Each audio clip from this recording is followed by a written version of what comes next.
Kakching Kendragi Mapham Khudingmak Chap Mannaba Chaokhat Thouranggi Thabak Paikhatli Haina MLA RAMESHWAR PHONGDOKKHRE Kakching Kendragi MLA Mayang Nambam RAMESHWAR ngasi mahaki Kendragi manung channa leiba Irengban Hawairo Mairembam area da MLA Local Area Development Fund amadi Irengbam GPG MGNREGE ngapigani MGNREGS की line department की मखादा लोइनना अतै अतै scheme कया की पाइखटपा संगत सागतपकी थबक सिंह कोइने चतुना यंगशिनख्रे ngasiगी यंगशिन खोंगचन अदुदा थोइबी बाजारदगी लाई हिदेन फाउरगा उयोंग मखोंग ताबा लंबी सेमबगी थबक इरेंगबान पंचायत गार मनाक्तगी नाउचा चिथेक फाउबगी पक्का ड्रेन माइरेंबम मनिंग लेकाइदा पेपर ब्लॉक थादुना सेमबा लंबी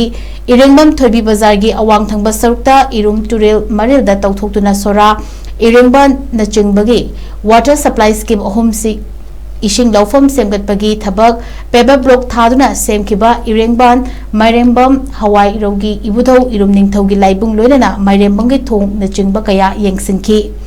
ngasiगी यंगसिन खोंगचत अदुगा मरी लेनना MLA Mayang Nambam RAMESHWAR na phongdorakibada miyoi kharana Kakching Kendragi MLA Mayang Nambam RAMESHWAR na Irengban Hawairo Mairembamgi area da Chaokhat Thouranggi Thabak amata paikhatpidre haina social media da phongdorakpada thengnarakpadagi area asida MLA Local Area Development Fund amadi Irengban Gram Panchayat ki MGNREGS की line department की मखादा लोइनना अतै अतै scheme कया की पाइखटपा संगत सागतपकी थबकसिंग अमुक हन्ना check तौबा लाकपनी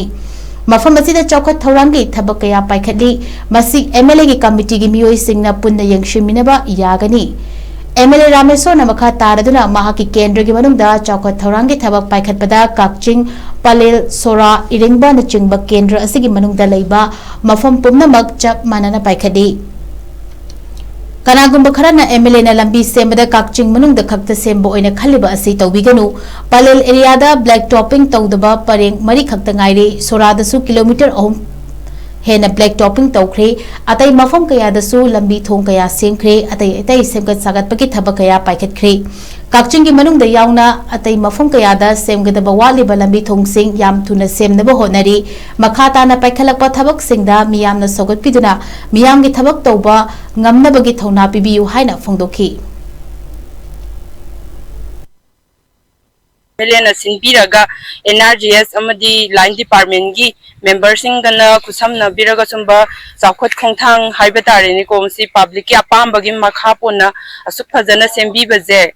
asi yamna nungai ba pokjai smart chingi MLA na ireng banda thawam ta tawdre na haibidu da aisu asengba khogi lairibo worker singji line department gi worker singji thabak tawribra tawdabra na yenge lakada ngasi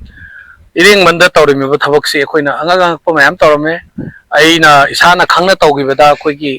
laikon gi ibudo irumning thogi laikon sida khogi moi mayamna ireng ban prajana haira khanda lai haraudngai mamangda paper block thabagi maduma tawre aduga loigi turel sida irum marin sida chatpa matamda lambi si leitabadagi koina chalaga sangna chalena khoina lambi ano bamsu semgre adui mathakta irum sigi maril sida hairba irungi mali siga paknana lambi asangba ma semakpada ireng ban hek horokpadagi na akoi gi loiramdai thaiba teksam lom chatpagi thaiba bawmugi lambi ama semagi lerame aina yamna ngasi nungai jadabase development di tawraga akoi gi public health center ama saribasi thongji lolaga lerme adu aina hangbata samai dangbata ngasi si saturday oraga makoi gi asama yam ga tawraga punna imung nung changbagi program ama lai haina habirei adu mathangdagi di regularly akoi gi infrastructure si semaga staff sing si matam lagna nai na ba khoi so haijage adu gi mathakta jal jeevan gi makhada laiba thakna bai sing gi si akoi na yengu matam da hoje akoi gi NRGS ki makhada Tauribo Pukhri si yam sang tawre Tauribo Pukhri si da Soragi Karanchi gi ireng man gi pulap jal jeevan gi makhada laiba thakna bai sing ji asidagi pibo arme aduna thabak si aduki matik tawrame hoje akoi na chaliba sida lambi sida lakpada masida thong kapi mayam do chage sigi thong ji kuirabani masi aduna akoi na hanak yaragadi RDD gi makhada natraga PWD makhada hapaga hayeng hangsit si hoi SO engineer laga masigi yona saba yana ba Kakching wide saiba sumaina saba yana ba estimate ama semaga si athubada before election mamangda tawgani habisi mai media da oina commitment